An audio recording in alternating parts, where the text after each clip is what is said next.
अस्सलामु अलैकुम वरहमतुल्लाहि वबरकातुहू। मैं हूं आपका दोस्त फ़िदा हुसैन क़ासमी और आपका हमारे इस Islamic YouTube channel Islamic teacher India पे बहुत बहुत स्वागत है, बहुत बहुत खैर मक़दम है। आज की वीडियो में हम क़ुरबानी के जानवर और उनसे मुताल्लिक़ तफ़सीलात को जानेंगे। 3 पॉइंट्स पर आज हम गुफ्तगू करेंगे। पहला पॉइंट, क़ुरबानी के जानवर क्या क्या हैं। दूसरा पॉइंट, क़ुरबानी के जानवर की उम्र कितनी होनी चाहिए। और तीसरा पॉइंट, क़ुरबानी के जानवर में कितने हिस्से हो सकते हैं। तो चलिए शुरू करते हैं। पहला पॉइंट, क़ुरबानी के जानवर क्या क्या हैं। तो इसकी 3 कैटेगरी हैं। पहली कैटेगरी के अंदर ऊँट आता है, जिसकी क़ुरबानी अरब ममालिक के अंदर बहुत ज़्यादा होती है, अगरचे हमारे मुल्क हिंदुस्तान के अंदर इसकी क़ुरबानी ना के बराबर बहुत कम होती है। दूसरी कैटेगरी के अंदर गाय, बैल, भैंस वगैरह आते हैं, जिसकी क़ुरबानी हर जगह होती है। और तीसरी कैटेगरी के अंदर बकरा, बकरी, भेड़, दुम्बा वगैरह ये आते हैं।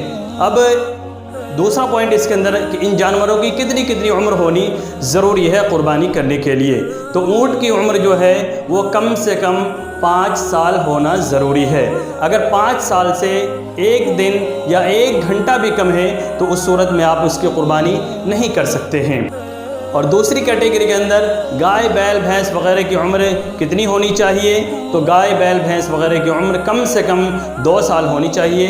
2 साल से कम उम्र के जानवर की क़ुरबानी इस कैटेगरी के अंदर जायज़ नहीं है। अगर 1 घंटा भी कम हुआ तो उस सूरत में भी क़ुरबानी अदा नहीं होगी।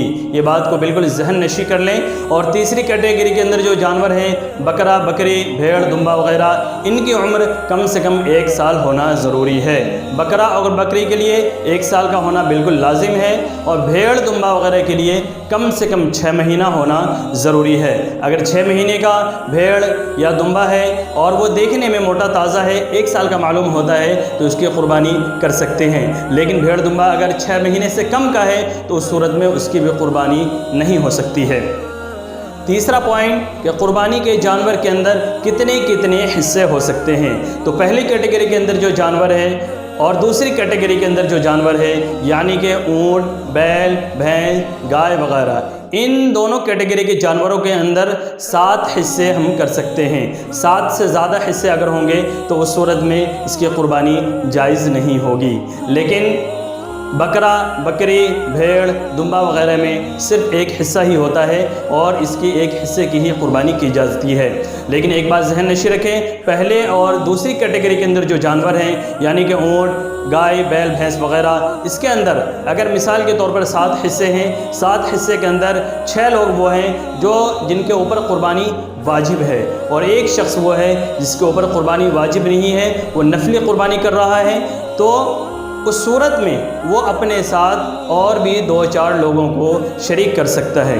या इसी तरीके से 4 लोग हैं जिनके ऊपर क़ुरबानी वाजिब है, 3 लोग वो हैं जिनके ऊपर क़ुरबानी वाजिब नहीं है, वो नफली क़ुरबानी करना चाहते हैं। तो वो नफली क़ुरबानी के जो 3 हिस्से हैं उसके अंदर अगर वो लोग चाहें तो अपने साथ 1-2 को शरीक भी कर सकते हैं। लेकिन अगर वाजिब क़ुरबानी है तो 7 ही हिस्से हो सकते हैं, 7 से ज़्यादा बिल्कुल उसके अंदर अदा नहीं होंगे। इस चीज़ को आप बिल्कुल जहन नशी रखें। और दूसरी चीज़, क़ुरबानी करने का मकसद जो है वो सिर्फ अल्लाह की रज़ा होनी चाहिए। इसका मकसद गोश्त खाना और इसी तरीके से और कोई मकसद दिखावा, रियाकारी नहीं होनी चाहिए, वरना उस सूरत में क़ुरबानी नहीं होगी। 7 हिस्से जो होंगे, अगर उनमें से एक भी किसी इंसान का मकसद गोश्त खाना या रियाकारी करना, दिखावा करना हो गया तो उस सूरत में किसी की भी क़ुरबानी नहीं होगी। इस चीज़ को आप ज़रा बिल्कुल जहन नशी रखें। और जब भी क़ुरबानी के हिस्से करें तो वहाँ पर ऐसे लोगों का इंतखाब करें जो इखलास के साथ अल्लाह की रज़ा के लिए क़ुरबानी कर रहे हों। उम्मीद है आपको ये मसाइल अच्छे तरीके से समझ में आ गए होंगे। अगर समझ में आ गया है तो ठीक है, अगर समझ में नहीं आया है तो आप कमेंट बॉक्स के अंदर अगर कोई सवाल आपके जहन में है, कुछ कशमकश है, कोई इश्काल है, तो आप कमेंट बॉक्स के अंदर अपने सवाल डाल दीजिए। मैं इंशाअल्लाह अगली वीडियो के अंदर उस सवाल का जवाब देने की कोशिश करूँगा। और इसी तरीके से चलिए मिलते हैं अगली वीडियो में। तब तक आप सभी हज़रात हमारे इस चैनल को सब्सक्राइब कर लें और हमारी वीडियोज़ को लाइक और शेयर करते रहें। जज़ाकल्लाहु खैरा। अस्सलामु अलैकुम वरहमतुल्लाह।